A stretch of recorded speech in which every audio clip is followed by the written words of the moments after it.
70,000. That's not a statistic. That's a political grenade. Nigel Farage walked into PMQs and threw it directly at Keir Starmer. One of the Prime Minister's biggest pledges, to smash the gangs and stop the boats, is now being publicly torn apart on the floor of the House of Commons. And Starmer's response? He didn't defend the record. He attacked the messenger. What happened next tells you everything about where British politics stands right now. Watch this exchange very carefully, because there's a lot more happening beneath the surface than it first appeared.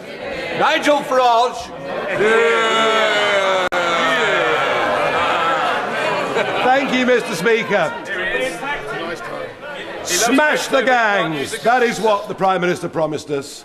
Trust me, I will stop the boats from coming. But 70,000 later, and 1,000 in the last week, and too many young men that pose a threat to national security, is it not time to admit Smash the Gangs has been a total abject failure, along, frankly, with most of his other policies? Isn't it now time, he told us, as summer approaches, what is Plan B? Prime Minister. Well, Mr. Speaker, this is from the man and the party that voted against giving law enforcement counter-terrorism style powers to tackle it.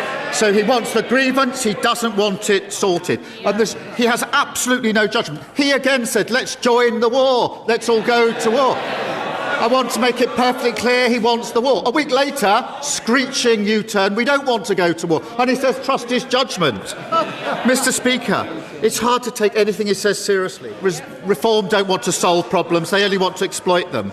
I am thankful for the opportunity to change this country for the better. He says he wishes he hadn't bothered winning councils, because they're an absolute disgrace. Order!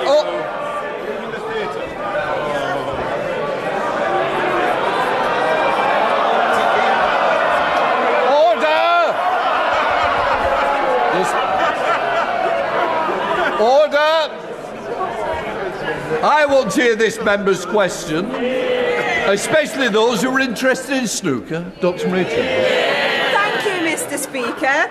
So, what did we just witness? Farage came in with numbers. 70,000 crossings, 1,000 in a single week. A national security warning baked into the question itself. He wasn't debating policy. He was forcing Starmer to defend a promise that, by any measure, hasn't been kept. And crucially, he asked the question every voter at home is asking. What is Plan B? Starmer's response was politically calculated but tells its own story. Rather than defend what his government has actually achieved on small boats, he pivoted immediately, pointing out that Reform voted against giving law enforcement the counterterrorism powers needed to go after the criminal networks. It's a fair point, but it's also a deflection, and seasoned observers will notice the difference. Then came the Ukraine jab. Starmer accused Farage of calling for Britain to join the war, then performing a U-turn within days. The message to the public: don't trust this man's instincts on anything serious. It's a line Labour have been sharpening for months, and they deployed it here with precision. But here's the harder truth. Starmer can win the argument inside that chamber. He can land his lines, get his MPs cheering, and walk away with the headlines. What he cannot do, at least not yet, is walk away from the numbers, and those numbers are what the public remembers when the debate ends and they switch off the television. Reform's strategy is not subtle. They are not trying to govern from opposition. They are trying to make Labour's failures feel personal, daily, and inescapable. And on the boats issue, they have genuine material to work with. The summer is coming. The channel will get busier, and this exchange will not be the last time these two men face each other over this question. If you found this breakdown useful, don't forget to like, subscribe, and turn on notifications so you never miss a moment of UK political analysis right here on UK Focus Point.